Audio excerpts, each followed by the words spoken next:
Thank you. Eye on Your Money, brought to you by Subway, Eat Fresh, and Chevrolet. See your West Texas Chevy dealer today. Mickey Cargile from Cargile Investments at Western National Bank joins us every Monday to share his 30 years of financial experience. Mickey, thank you for joining us today. Thank you, Kristen. It's back to school time, and so for some, they're already sending theirs off to college. We're sorry, you empty nesters. But for others, it's always in the back of your mind, saving for your child's education. So the average annual college tuition for a four-year university, a public university, is $7,000. And one way, I understand, to help offset this high cost lies in the way we prepare our tax returns. Mickey, if you could explain what relief is available for taxpayers, that would really help us out. Right, and it's just that time of year again when we send our kids off to college, and then we have to pay the tuition bill, of course. Right. And sometimes that's a little bit of a shock because it is so expensive now. Right. You know, not only are our tax rates going up, but the cost of tuition goes up every year, and so it just becomes a more expensive process. But part of the stimulus package that we got 2 years ago provided a tax credit for a 2-year period to help offset some of those costs of college and to incent people to send their kids to college. Okay. It's called the America Opportunity Tax Credit.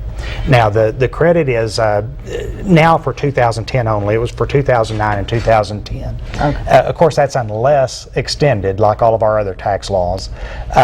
It provides a maximum of a $2,500 tax credit.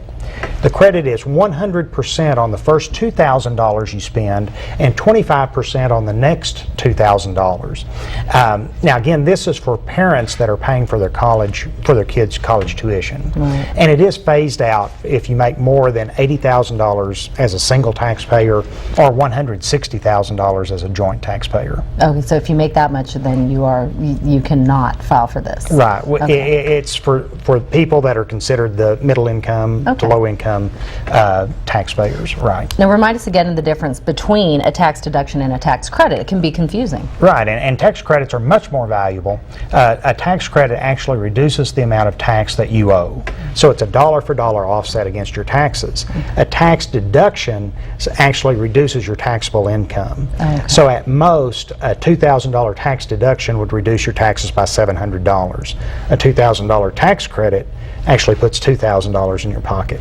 And strong words of wisdom that I heard just the other day from someone who has put 3 to 4 kids through college. They said, however much money that you have saved, double that, because it's never as much as you think you need. Exactly. So it's always good to start saving now ahead of time. Right, and there are more affordable ways to send your kids to college. Right. The $7,000 a year would be something like a Texas Tech or University of Texas, Okay. Texas A&M, you know, a public 4-year college. You know, of course, they can go to some of the local colleges much more affordably. Right, and take advantage of some of the free tuition that is available here locally. So, right. Wonderful. Thank you so much for being with us today. We appreciate Thank it, you, helping us Kristen. sort through all the college financial decisions we all have to make at It's some always my point. pleasure. Thank you. Coming up next, our News of the Strange segment, but first, here's Kyle Scott with a look at sports. Kyle?